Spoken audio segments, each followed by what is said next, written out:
The town had always been quiet in the early mornings, with only the occasional sound of birds chirping and the faint hum of traffic in the distance. Yet today, the light from the rising sun cast a soft golden glow across the sleepy streets, reaching every corner of the small, cozy diner nestled on the corner of Maple and Pine. Inside, the air was filled with the comforting scent of freshly brewed coffee and sizzling bacon. The kitchen was bustling as usual, with the cook, Ray, working effortlessly to prepare the first round of orders for the day. Abigail, a young waitress with an infectious smile and an innate kindness, moved between tables with ease. She had worked at this diner for nearly 3 years and had become a familiar face to the regulars, always ready to lend an ear or offer a warm word. She was particularly skilled at making the loners feel at ease, often striking up a conversation with those who came in looking more tired than hungry. They would leave with their stomachs full and spirits lifted, and that was enough for Abigail. Or at least it used to be. Today something felt different. She couldn't shake the restless feeling that had settled deep in her chest. The diner had always been her safe space, a place where everything made sense, but now it felt like something was missing, like she was meant to be doing something else. As she balanced a tray of pancakes and coffee cups, she glanced out the window and froze. On the sidewalk, sitting next to a small, unattended shopping cart, was a puppy. His fur was streaked with dirt, his body thin, and his eyes, wide, sad, and searching, bore a quiet desperation. He wasn't barking or whining like most stray animals. He simply sat there, looking up at the world with the hope that someone might notice him. Abigail's heart sank. She knew the feeling of being invisible, the feeling of waiting and hoping for someone to care. She set the tray down on the counter and walked toward the back, where her manager, Peter, was scribbling down inventory numbers. As she approached him, she hesitated, not sure how to put her thoughts into words. "Peter," she said carefully, "there's a puppy outside. He looks like he hasn't eaten in days. Could I—" Peter didn't even look up from his list. "No, Abigail," he replied, his tone firm. "We don't feed strays. We've got a business to run, not a shelter." Abigail stood there for a moment, her chest tightening. She glanced back out the window at the puppy, who was still sitting there, watching the world go by as if he were waiting for something. Anything. She knew that Peter was right, in his own way, but she couldn't ignore the fact that the diner threw away so much food every day. What harm would it do to give one small plate to a hungry animal? Peter's rules were clear, but Abigail's conscience was clearer. Later, as she passed the counter, Abigail grabbed a plate of scrambled eggs, toast, and bacon that had been left untouched by a customer. She wrapped it up quickly and grabbed a small cup of water from the tap before heading outside.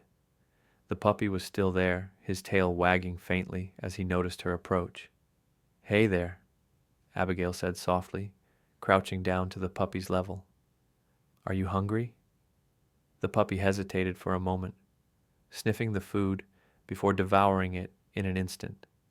He ate with such speed, as if he hadn't had a meal in days. Abigail knelt next to him, running her fingers gently through his fur, whispering, "You're safe now." As she watched him eat, a sense of peace filled her chest. For a moment, she forgot about the diner, about Peter's rules, about everything. She was simply here, helping, and that felt right. But what Abigail didn't know was that her small act of kindness had caught the attention of someone important. As the puppy finished his meal, Abigail stood up and turned to head back inside, when suddenly she heard a voice. "Excuse me," the voice called out, sharp and clear. She turned to see Peter standing in the doorway of the diner, his arms crossed and his expression grim. "Abigail, what are you doing?" he demanded, his voice loud enough for the customers to hear. Abigail sighed, her heart sinking. "I was just feeding the puppy," she explained, keeping her voice calm. "He was hungry. We throw away food every day, Peter. It's not like we're giving him a full meal, just one plate. Peter's face darkened as he stepped outside. I told you before, no feeding strays, he snapped, drawing the attention of a few regulars sitting by the window. You've got no idea what could happen. Do you want a fine for this? You could jeopardize the entire business, Abigail. Abigail felt her cheeks flush with frustration. This is just one dog, one meal. Why are you making such a big deal out of it? Peter shook his head, his eyes cold. You're fired, he said flatly, his words cutting through the quiet of the morning. Pack your things and leave. Fired. Abigail's stomach dropped. She had always known that Peter was strict, but she never imagined this. Fired for feeding a stray. It didn't make sense. She stood there, frozen for a moment, the weight of the words hanging in the air. She glanced down at the puppy, who was now sitting beside her, looking up at her with wide, trusting eyes. It wasn't his fault. He hadn't asked for any of this. Abigail crouched down to pet him one last time, giving him a smile. It's not your fault, little guy, she whispered, her voice thick with emotion. At that moment, a sleek black car pulled up to the diner, its engine purring smoothly as it came to a stop.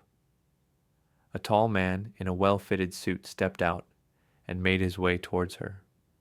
Abigail looked up, still in a daze. The man's sharp, dark eyes quickly assessed the scene, moving from her to the puppy. Are you the one who fed this dog? The man asked, his voice calm but authoritative. Abigail nodded, still a little taken aback. Yes, I was just trying to help. The man's face softened, and he offered her a slight smile. I've been looking for him. He belongs to my daughter, Emma. She's been worried sick since he went missing. Abigail blinked, her heart suddenly racing. He's hers? The man nodded. Yes. This is Max. He's her best friend. He's been gone for over a week. You've done more for him than anyone else has, and I can't thank you enough. I'm just glad I could help, Abigail replied, her voice barely above a whisper. The man reached into his pocket and pulled out a business card, handing it to her.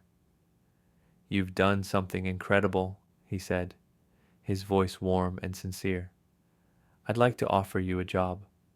Come by this address tomorrow morning. I think you'll find it interesting. Abigail looked at the card in her hand, stunned. The address was for a well-known animal rescue organization in the city. It was a place she had only read about in the news. She looked up at the man, her heart still racing. Say yes, he said kindly. Good things happen to good people.